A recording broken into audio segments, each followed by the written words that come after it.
Dave Cowens wasted his career by retiring at just 31 years old, walking away from millions of dollars in potential greatness. But the real story behind those words reveals something far more fascinating than simple waste. What looks like throwing away a career was actually one of the most authentic journeys in NBA history, filled with taxi cabs, intentional fouls, and a passion so intense it literally broke his body.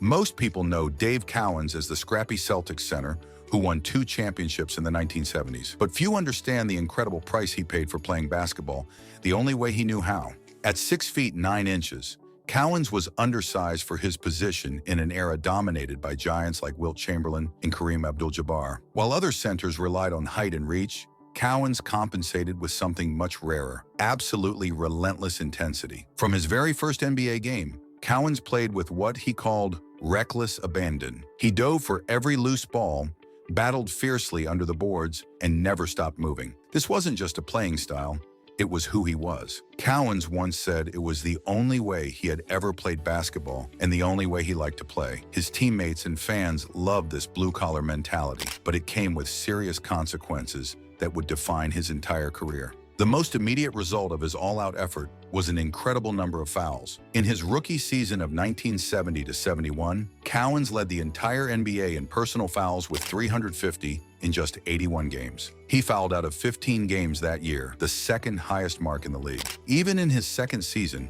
his aggressive play continued with 314 fouls and 10 more foul-outs. These numbers placed him third all-time among NBA rookies for most fouls, showing just how extreme his style really was. But Cowens had a very specific philosophy about fouling that went beyond simple aggression. He absolutely hated what he called fraudulent acts of pretending to be fouled when little or no contact was made. This belief led to one of the most famous incidents of his career involving Houston player Kevin Newlin. After watching Newlin flop for calls, Cowens intentionally leveled him with 2 high forearms and told the referee, "Now that's a foul."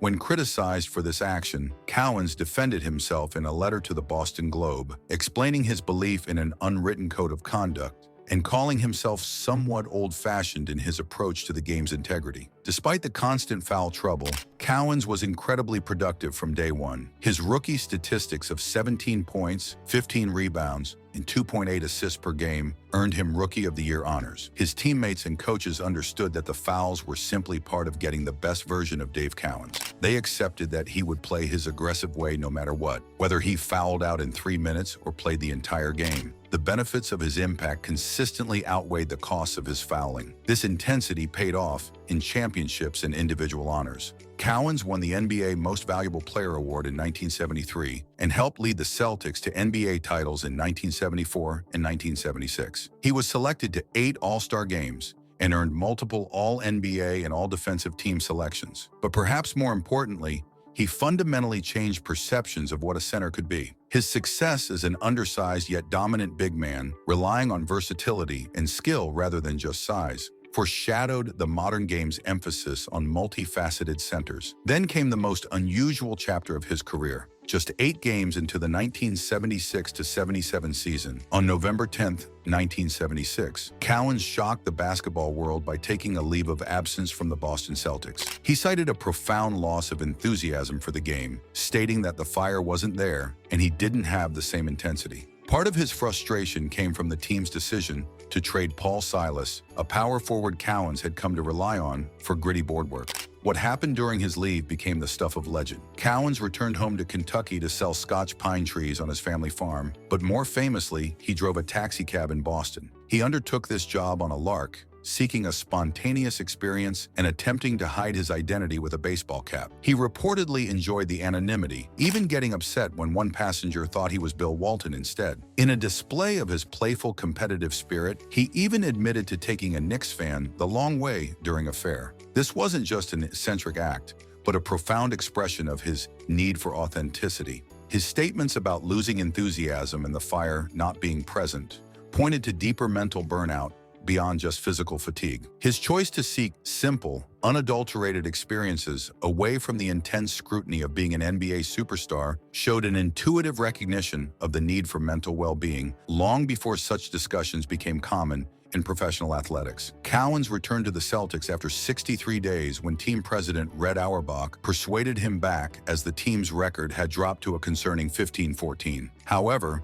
his absence contributed to a noticeable decline in team performance. The Celtics finished with only 44 wins and missed the playoffs the following season for the first time in 6 years. This illustrated just how critical Cowens was to the team's success and showed the immediate impact of his temporary departure. But the physical toll of his playing style was mounting. Throughout his career, Cowens sustained numerous injuries, including spraining his ankle at least 30 times, breaking both legs, and fracturing a foot. He became so aware of the risks that he would meticulously check arena floors before games, looking for where the bolts were and where the floor was uneven to see where he could land if he hit the deck. He even joked about getting skin slices rather than splinters from diving on the court. The accumulation of these injuries ultimately led to his decision to retire in 1980 at age 31 after 10 seasons. His primary reasons were nagging foot problems and the realization that he could no longer perform with his usual reckless style. He described his physical state by saying he was basically playing on one leg, and his left ankle was so weak he could best describe it as having a sponge for an ankle. Medical specialists had expressed amazement that he had been able to play for so long without sustaining more severe career-ending injuries earlier. Beyond the physical limitations, Cowens also felt he could no longer play up to his potential. Driven by immense personal pride, he didn't want to let anybody down by performing below his own standards. Even though coaches confirmed he could still contribute offensively and was playing hard, Cowens himself felt his abilities were not in line with what he wanted. This shows that his retirement wasn't just about physical breakdown, but about maintaining his integrity as a player. A secondary factor in his decision was his desire to be with his new baby daughter Megan, who had been born 4.5 months prior. Red Auerbach noted Cowens' devotion to his family and said being away from his child was a clincher in his decision.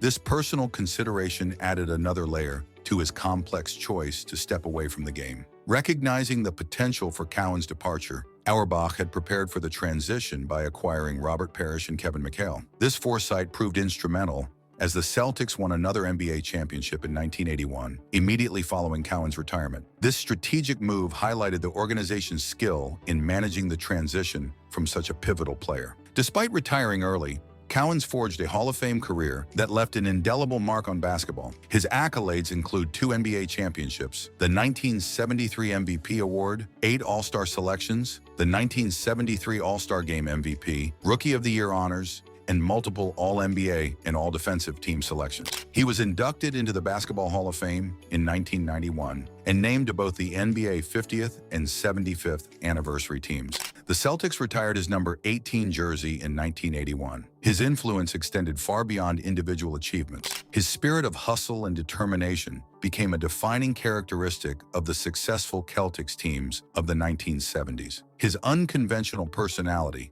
including the mid-career leave and taxicab escapade, contributed to his mystique and enduring appeal. He was described as someone who dealt with the NBA as if it were a Friday night beer league, driven by pure love for competition rather than just financial gain. The challenges Cowens faced throughout his career were not detractions from his legacy, but integral elements that enhance his historical significance. His high fouling rate, unprecedented mid-career leave, and chronic injuries underscore his unique character and profound commitment. Despite these hurdles, he achieved elite status and is remembered with as much affection for his unconventional choices as his statistical accomplishments. Dave Cowens didn't waste his career by retiring at 31. He created a blueprint for authentic greatness that prioritized integrity over longevity, individuality over conformity, and passion over profit. Maybe he did waste his career, but only if your definition of success doesn't include playing with unmatched heart, standing up for your principles, and leaving the game on your own terms with your dignity intact.